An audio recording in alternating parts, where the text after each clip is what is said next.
Ja, mina damer och herrar, hjärtligt välkommen ombord på Gustavsberg 7. En båt som byggdes 1912, därav fotorna på väggarna som alltså kommer ifrån de olympiska spelen, sommarspelen i Stockholm 1912, som ni kommer med ihåg mycket väl, eller hur? Där Lemming vann spjuttävlingen bland annat. Jag kommer ihåg det som vore det igår. Och den här båten är trots sin ålder mycket säker och kommer att tas ut till både Artipelag och till Gustavsberg. Så att det är absolut inga problem. Däremot så har vi lite vind idag som ni har märkt. Och det är väl då den här som heter Hans. Och Hans heter också vår kapten faktiskt. Ja, jag vet, det låter lite oroväckande, men han är inte alls lika stormig som vinden faktiskt. Så nu ska vi se här på tiderna. Vi kommer alltså till Artipelag 12:30 och till Gustavsberg 13:00 där vi stannar 2 timmar. Jag måste titta på tiden för jag guidar på många båtar så jag vet inte, kommer ihåg varje gång. Och Gustavsberg lämnar vi klockan 15 och är tillbaka här vid Nybrokajen 17:00. Och har ni några frågor under resans gång så tveka inte att ställa dem till mig. Och som sagt, kapten Hans, vi har matroserna Figge och Malin. I restaurangen har vi Linnea, endast en, men en lejoninna. Och kocken, det är Matteus och själv heter jag Gunnar som ska guida er under den här resan. Välkomna! Ladies and gentlemen, please welcome aboard Gustavsberg 7. This boat was built in 1912, and if you look at the photos around you, you can see these photos representing the Summer Olympics in Stockholm in 1912. I wasn't there personally, but I know they stem from this Olympic Games. And this boat is going to take us out to both Gustavsberg and Artipelag.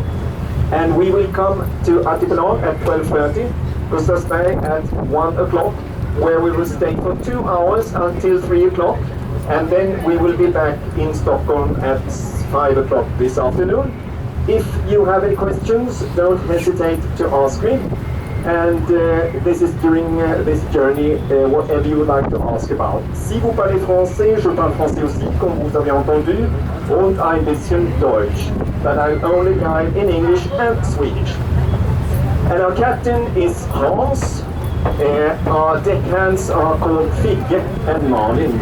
And in the restaurant we only have one person, Linnea, but it's tigress, so she will handle everything.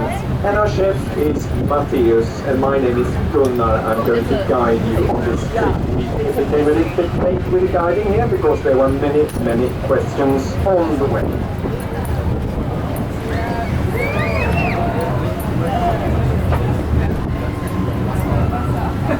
Vi passerar nu på höger sida Kastellholmen där kastellet kom till 1667 och den byttes om 1715-84 och användes sedan bara symboliskt innan den 1845 smällde i luften på grund av ett ammunitionsförråd, byggdes om 1846-48. Flaggan som hissas på toppen har gjort så sedan 1665 för att visa att Sverige inte är i krig eller ockuperat. Och det har det gjort allt sedan dess, utom den 17 maj 1996 när några norrmän lyckades ta sig in på kastellet och hissa den norska flaggan. Så under 43 minuters tid var vi officiellt ockuperade av Norge innan vi lyckades övermanna dem. Men de var inte så många så det var ganska lätt.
Så vi nämner alltså då Gamla stan bakom oss och Södermalm, Gamla stan som officiellt grundades 1252 men där man har hittat kvarlevor från 6000 år tillbaka i tiden. Efter Sigtuna hade blivit anfallet så 1187 så flyttade många till Stockholm och byggde sina hem och hus där. Södermalm, Stockholms största ö av våra 14 öar som Stockholm är byggd på, nämns 1288. Och det är den vi har på höger sida. So we are leaving the old town behind us. The old town, the name is very recent, from 1980. And officially the old town was founded in 1252. But people lived there already in 1187 and even much earlier than this. So this is on the right hand side also the biggest island in Stockholm, Södermalm. Södermalm mentioned already in 1288 in a document from a bishop Arnund.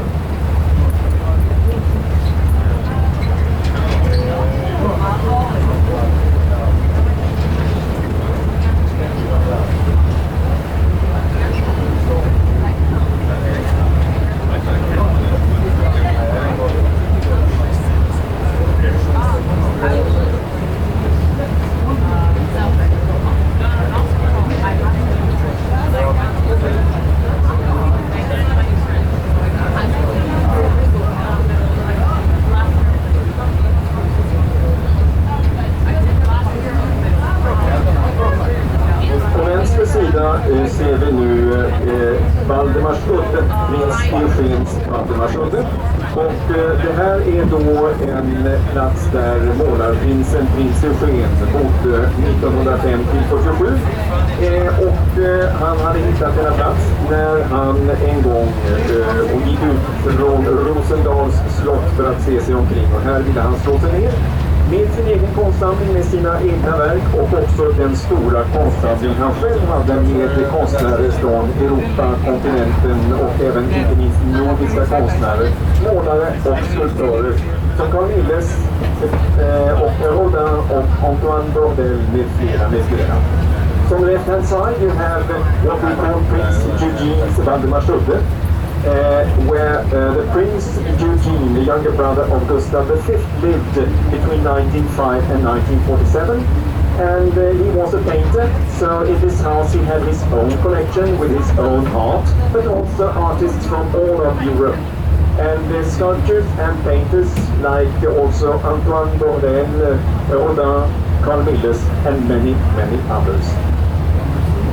Kvarnen, den kommer från en helt annan period, 1780-talet, Lindborgekvarn som användes när det fanns en industri på ön där. Och när då det fanns ett skeppsvarv till och med på den här kvarnen. Den fick stå kvar för att prins Eugen tyckte det var ett utmärkt motiv att måla av.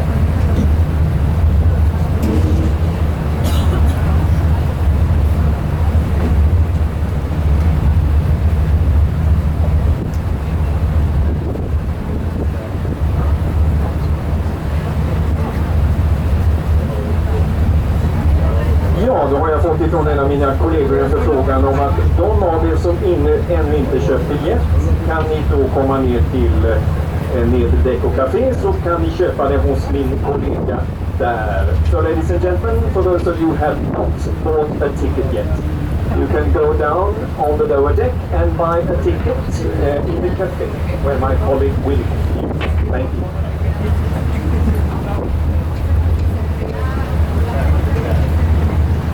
På vänster sida har vi då självklart Kungliga Djurgården.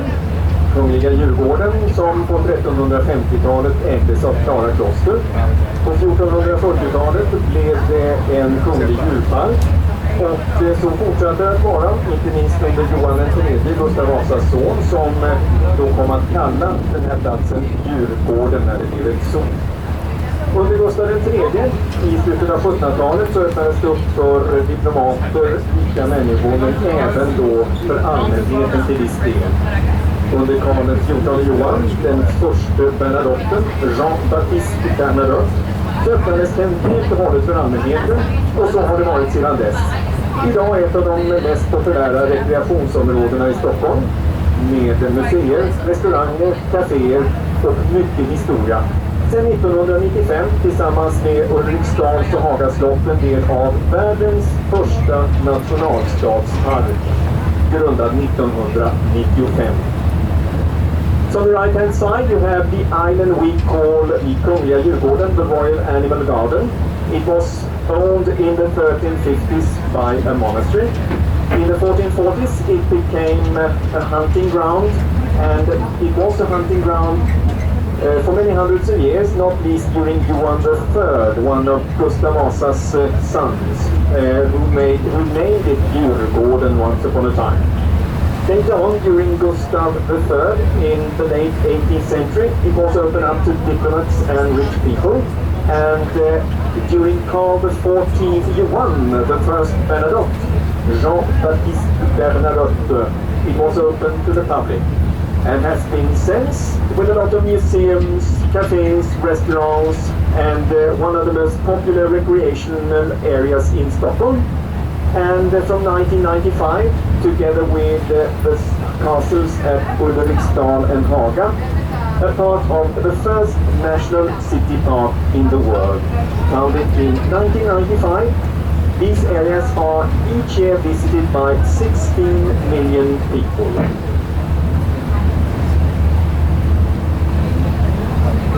Djurgården hette en gång Vallmundsön, varifrån man tror Valdemarsudde namnet kommer. Och på höger kommer det upp Kvarnholmen med den stora Mannagrynskvarnen som byggdes i slutet av 1800-talet. Och den ön har också hetat Hästholmen och Finnsön. Finnsön därför att många finländare kom till Stockholm för att arbeta, bland annat här. Och det var en obebodd ö på 1700-talet. Sedan flyttade rika människor ut hit och byggde sina sommarställen. Det fanns ett värdshus. Senare så blev det då en industrianläggning här med Mannagrynskvarnen bland annat. Och där har också Kungliga Operan, efter det att Mannagrynskvarnen lades ner, haft sina klädesförråd och också Kungliga Dramatiska teatern. Det är nu bostadsområden med konferensanläggningar och många andra faciliteter.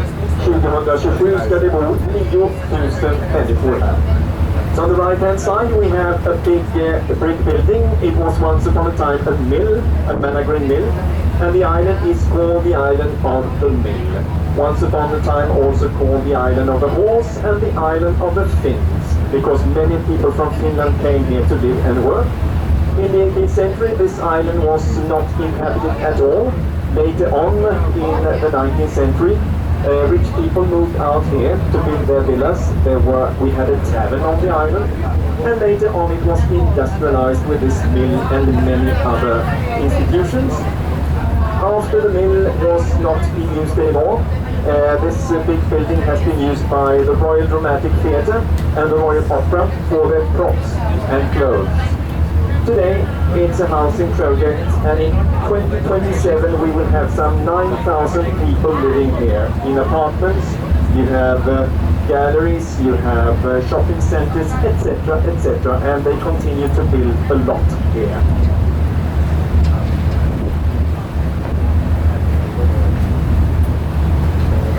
Om ni ser två påskliknande figurer på höger hand, skulpturer, så ingår de i ett konstprojekt. Två svenska konstnärer har skapat de här tillsammans med en film som ska visa då de ekologiska konsekvenserna för mänsklig inverkan på påskön.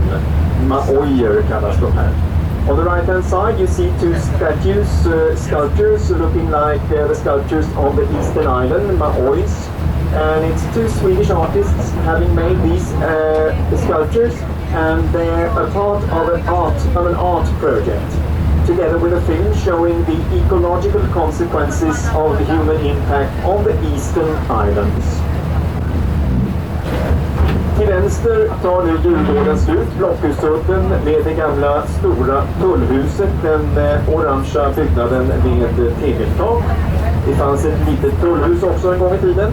Här skulle stora båtar betala en avgift när de kom in till Stockholm. So on the left hand side we're leaving the Royal Animal Garden. Blockhussudden.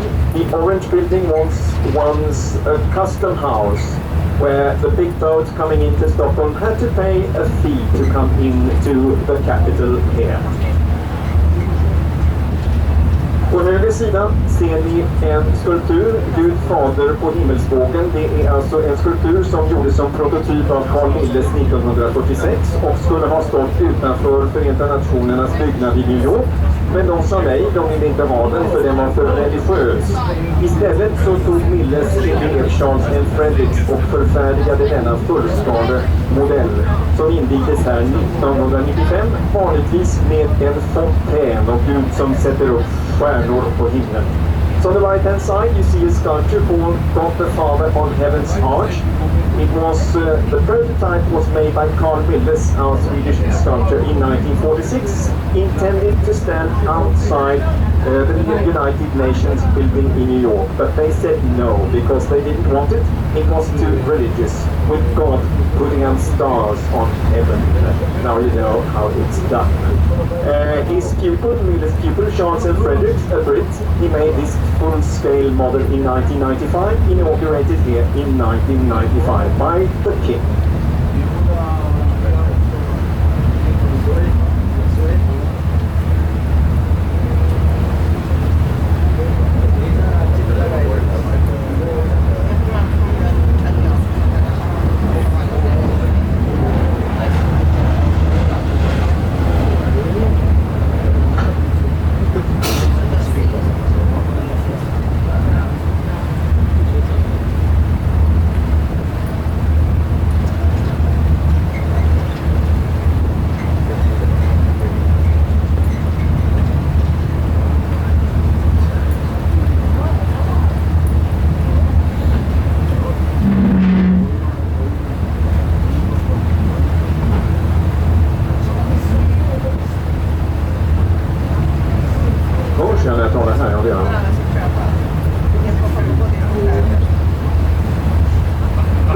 Då ska vi se, på vänster hand kommer nu upp den första skärgårdsön, eller öarna.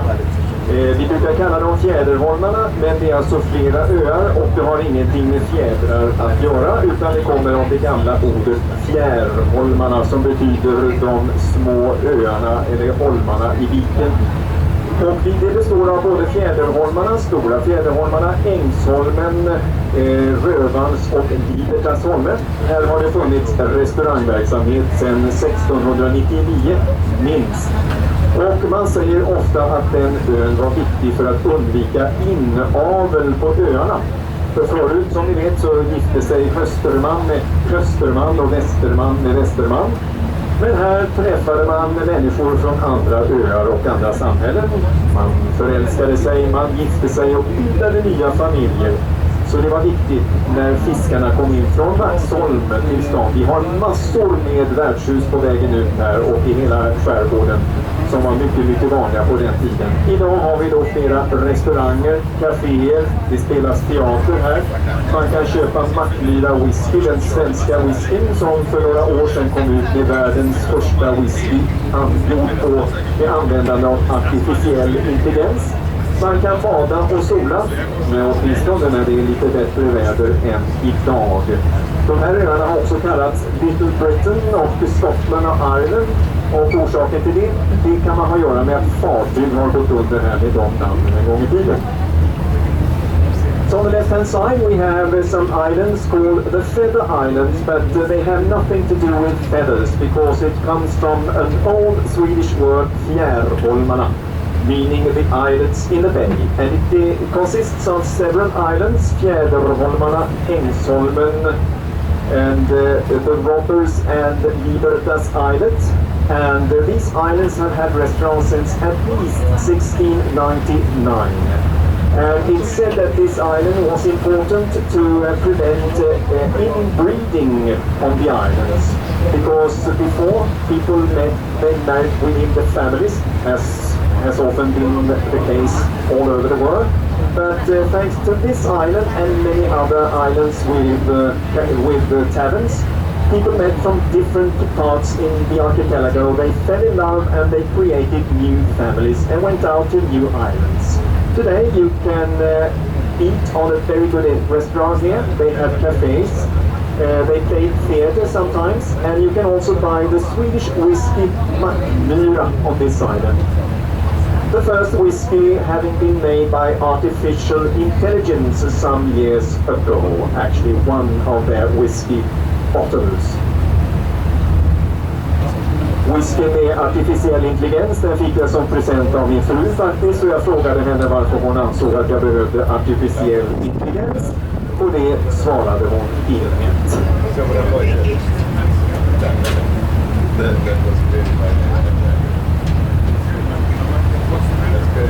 Så nu har vi alltså Lidingö på vänster sida, ö och kommun med 48 000 invånare, första gången nämnd på 400-talet. En runsten på ön säger att kristendomen kom dit på 1000-talet. Och det är en ö som inte alltid har haft förbindelser som har varit särskilt bra med Stockholm. Det har funnits pontonbro, det har funnits personer som har rott eller seglat människor över. Den skraltiga pontonbron från 1800-talet som sedan har bytts ut och flera gånger till en ordentlig bro som vi vet idag. Den var man tvungen att betala en avgift för att gå över. Och det ville man inte alltid.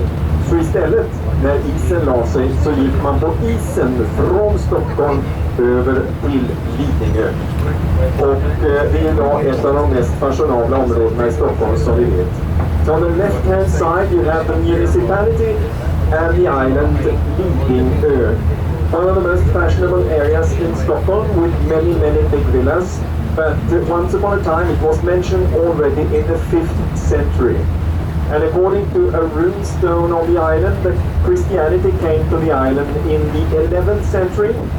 And for many hundreds of years there were no connection to Stockholm at all. Almost you had some men rowing or sailing people over to this island. Later on they built a pontoon bridge, quite fragile, but you had to pay a fee to cross the bridge. So during winter, when at the time the ice were sufficiently thick, people walked over with their cattle to Lidingö from Stockholm to avoid paying a fee. The man responsible for the bridge didn't like it, but what could he do? Not much.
På höger sida kommer vi upp till Ekensdal, den gula byggnaden som en gång var en kärrfabrik, men det är de röda små stugorna som intresserar oss därför att de har kommit in tack vare en Anna Johansson Wisborg.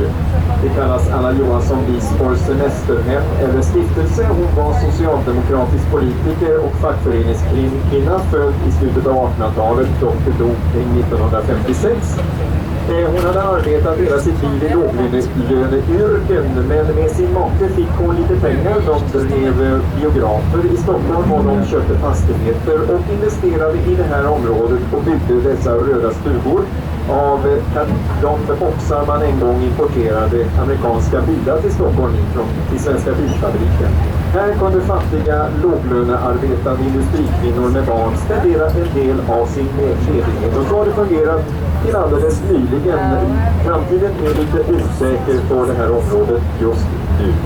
From the right hand side we have a yellow building, once upon a time a tar industry, but the red small cottages, they belong to, or they were built by a woman called Anna Johansson Wisborg. She was a social democratic politician a union leader. She had been working within low-income jobs all her life. She was the first union leader for the female brewery workers in Sweden. Together with her husband, they got some money from investments in buildings and cinemas in Stockholm, and they invested in this area, built these small cottages to poor female industrial workers and their children, where they could spend some time when they were free from work. Not so long, but anyway. And this way it has functioned until recently, a decade ago. The future for this area is unfortunately a bit uncertain. På höger sida har ni ett rött hus som också tillhör Starta stiftelse, men som en gång i tiden fanns det här ett värdshus från 1744 till 1900. Och själva udden kallas för Kungshamn, därför det var här som kungarna under 1050 till 1350-tal samlade sin ledung, alltså sin folkflotta, för att gå ut i krig. Det finns också ett Kungshamnsvrak här. Och ön, här lilla ön, det är Stockholms, det är Sveriges Holme. Kallade en gång Little Svettjute i en gammal jordabalksbok från 1200-talet. Och den är obebodd och har alltid så varit. Kanske samlades vikingar, svenska och danska, i den här ön för att gå ut i krig. Det vet man inte riktigt säkert. So on the right hand side we have a house, a red house. Once upon a time we had another house there, being a tavern. From 1744 to 1900, and this island is called the Harbour of the King because on the right-hand side the kings gathered what one called their ledung, that is to say their folk fleet, to go out to war. And this was from the 11th century until the 14th century. On the left-hand side you have the Sweden island called Little Svettjute once upon a time, never being inhabited, but it might be a place where Swedish and Danish Vikings once gathered to go out to war, probably, or to trade. They were not always at war.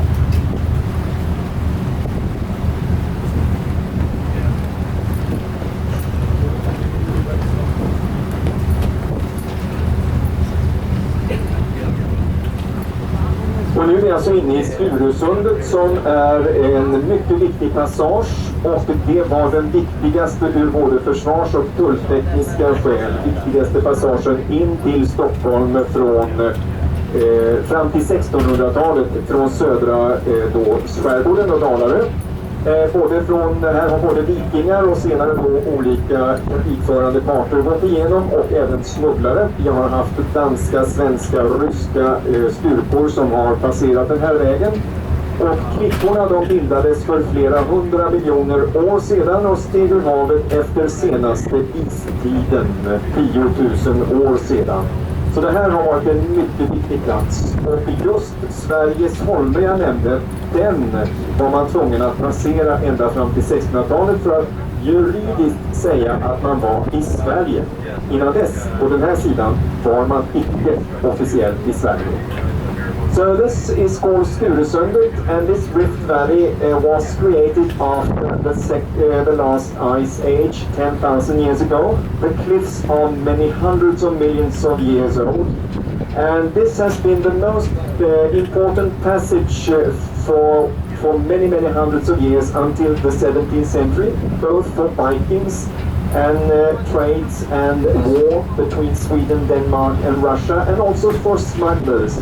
So this is the only and most important passage until the 17th century, and the island that we left behind us, Sweden Island, was the island you had to pass to say that you were officially in Sweden, because on this side you were not in Sweden at the time. So the cliffs are, as I said, many hundreds of millions of years old, and some cliffs in the archipelago are up to 2.4 billion years old, to compare with the Alps that are old, that were made some 30 to 100 million years ago.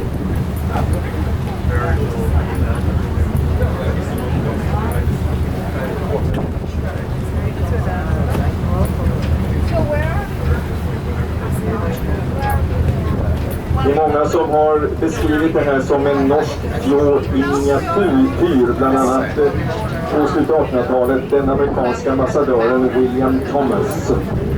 Many people have described this as a sort of Norwegian fjord in miniature. Among them, the American ambassador William Thomas in 1891. He thought it was like a small Norwegian fjord.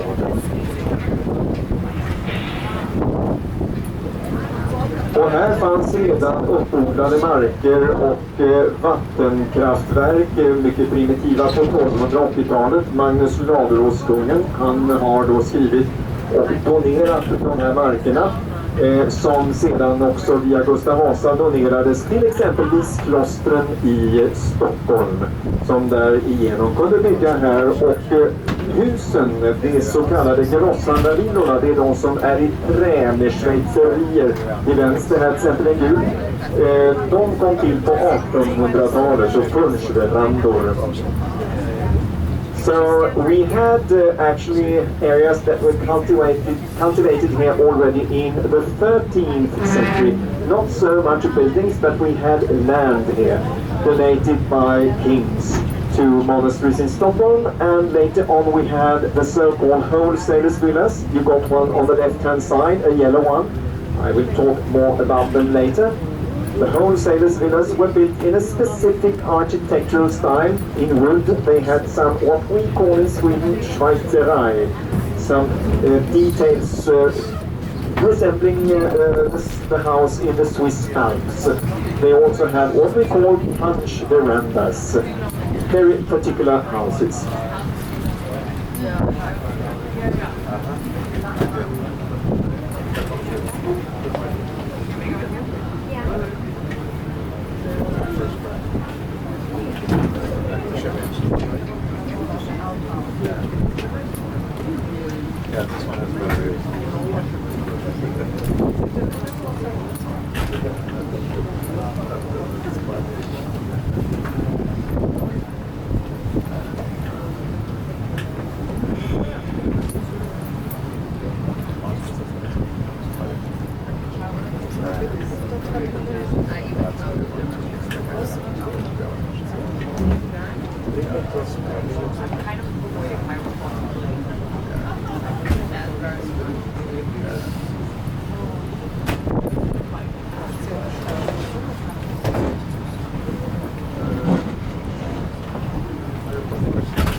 Nu kommer vi mitt framför oss här att se Sturebron, och vi kommer då att se de gamla broarna först. Här fanns en gång i tiden bara färjor och man sådana här dragfärjor man drog över. Det fanns en pontonbro, det byggdes en annan typ av bro på 1800-talet, men när trafiken då mellan Värmdö på vänster sida och Nacka blev för hög, då bestämde man att man skulle bygga den här Sturebron.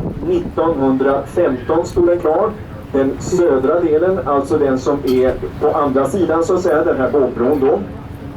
Och sen kom också den norra till 1956-57.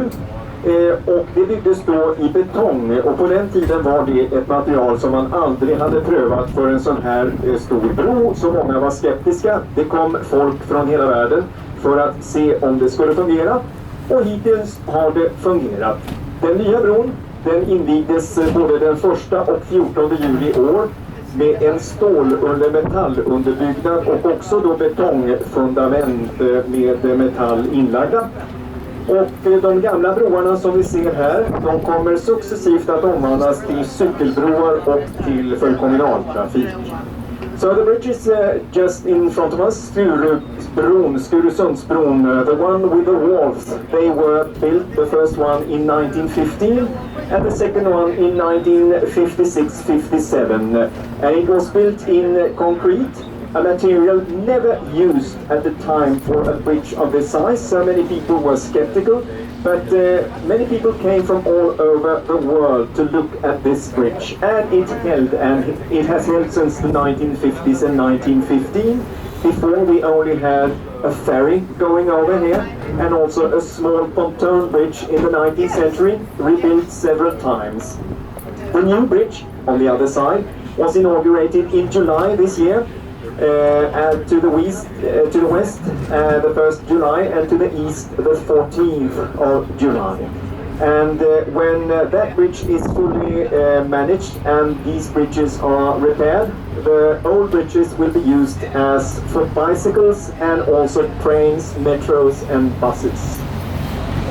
Och till vänster har vi igen en krok, Klintens krok, den lilla gula stugan, inte idag, men den har använts så på 1700- och 1800-tal. On the left-hand side you have a yellow building that is also a tavern once upon a time in the 18th and 19th century. Den användes också av brovaktaren som bostad som fick utskänkningstillstånd på denna. It was used by the man responsible for opening the bridges at the time, also being able to serve alcohol. Och på höjden till höger ser vi Stureborg, och det är en del av en gammal egendom, Sture egendom, som den här kom till på 1700-talet och byggdes sedan om, och det var till en Karl Råberg som ägde den då, som byggde en engelsk park med hjälp av Carl Fredrik Piper, trädgårdsarkitekten. Det fanns vattenfall, det fanns gångvägar, det fanns flera olika vackra trädgårdsanläggningar, och sen byggdes den här byggnaden om i nyklassicistisk stil 1912 eller 14. Och det var någonting mycket nytt. Det här var första huset som byggdes om i den här stilen. So on the right hand side, below the bridge, you have Sture Castle. It was once a big manor, and this is the only part left. It was built in the 18th and 17th century, and it was built by a man who became a nobleman. And he arranged with gardens, with waterfalls, with paths where you could walk, and also some extremely interesting gardens made by a garden architect called Fredrik Magnus Piper. And later on it was rebuilt in this style, and this is a neoclassical style, quite new at the time in 1940 when it was rebuilt. It had not been done in the same way for a private home before. I den trädgården finns det också faktiskt en staty av Benjamin Franklin av någon anledning jag inte känner till. Sen har området använts av Stockholms sjukhem och många andra institutioner, och det finns alltså stora områden knutna till denna park. In the garden of this small Stureborg, there's also a statue of Benjamin Franklin, and why, I do not know. Det jag vet är att Benjamin Franklin besökte Sverige och Stockholm, men kände han ägaren till detta hus? Ja, det kan jag inte säga.